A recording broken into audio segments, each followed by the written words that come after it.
ನಮಸ್ಕಾರ ಎಲ್ಲರಿಗೂ. ಮೈಸೂರು ತರಕಾರಿ ಮಾರ್ಕೆಟ್ ಇವತ್ತೇನು ನೋಡೋಣ ಬನ್ನಿ. ಆದಷ್ಟು ಈ ವಿಡಿಯೋ ರೈತರಿಗೆ ಶೇರ್ ಮಾಡಿ ಸಬ್ಸ್ಕ್ರೈಬ್ ಮಾಡ್ಕೊಳ್ಳಿ.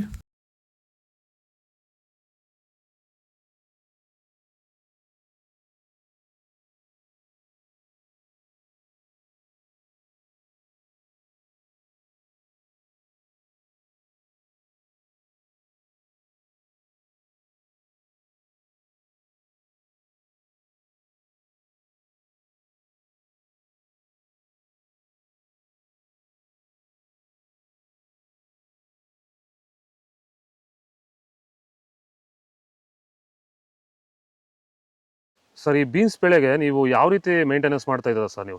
ಸರ್ ಸ್ಟಾರ್ಟಿಂಗಿಂದ ಅಷ್ಟೇ ಪ್ಯಾಂಟ್ ವೆಲ್ ಮತ್ತು ವೈರಿಗಾನು ಬೆಡ್ಗೆ ಮತ್ತು ಸ್ಪ್ರೇಗೆ ಅದೊಂದು ಸರಿ ಇದೊಂದು ಸರಿ ಸ್ಟಾರ್ಟಿಂಗ್ ಕೊಟ್ಕೊಂಡ್ಬರ್ತಾ ಇದ್ದೀನಿ. ಇದು ನಾನು ಟೊಮೊಟೊ ಆದಮೇಲೆ ಮತ್ತು ಸೌತೆಕಾಯಿ ಆದಮೇಲೆ ಇದು ಬೀನ್ಸ್ ಮೂರನೇ ಬೆಳೆ. ನೋಡಿ, ಕೆಳಗಡೆಯಿಂದ ಮೇಲೆವರೆಗೂ ಒಂದೇ ಥರ ಕಾಯಿ ಬಂದಿದೆ. ಯಾವುದೇ ಕಾರಣಕ್ಕೂ ಫ್ಲವರ್ ಟಾಪ್ ಆಗಿಲ್ಲ. ಕಾಯಿ ಕ್ವಾಲಿಟಿ ಎಷ್ಟಾಗಿರ್ಬೋದು, ಸಖತ್ ಕ್ವಾಲಿಟಿ. ಮಾರ್ಕೆಟಲ್ಲಿ ಮಾರ್ಕೆಟ್ ಹೋಗಿದ್ದು ನಾನು, ನಮ್ಮದೇ ಟಾಪ್ ರೇಟು, ಯಾರ್ದು ಹೋಗಿಲ್ಲ ಸರ್, ನಮ್ಮದೇ ಟಾಪ್ ರೇಟ್ ಆಗಿದ್ದು. ನಮ್ಮದಷ್ಟು best quality pant well result ಯಾವುದಲ್ಲೂ ಬರಲ್ಲ. ತರಕಾರಿ ಎಲ್ಲ ಬೆಳೆಗೆ ಯೂಸ್ ಮಾಡ್ಕೊಬೋದು.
ಇದು ಮೈಸೂರು ತರಕಾರಿ ಮಾರ್ಕೆಟ್ ಇವತ್ತೆರಡುಗಳು. ನಿಮಗೆ ಈ ವಿಡಿಯೋ ಯೂಸ್ಫುಲ್ ಆಗಿ ಪ್ಲೀಸ್ ಲೈಕ್ ಮಾಡಿ, ಸಬ್ಸ್ಕ್ರೈಬ್ ಮಾಡ್ಕೊಳ್ಳಿ, ಫಾಲೋ ಮಾಡಿ, ಸಪೋರ್ಟ್ ಮಾಡಿ. ಆದಷ್ಟು ಈ ವಿಡಿಯೋ ಎಲ್ಲ ರೈತ ಬಂದವರಿಗೂ ಶೇರ್ ಮಾಡಿ. ಇಲ್ಲಿ ಕೊಟ್ಟಿರೋ ನಂಬರ್ಗೆ ವಾಟ್ಸಪ್ಪಲ್ಲಿ ಮೆಸೇಜ್ ಮಾಡಿ, ವಾಟ್ಸಪ್ ಗ್ರೂಪ್ ಲಿಂಕ್ ಬರುತ್ತೆ.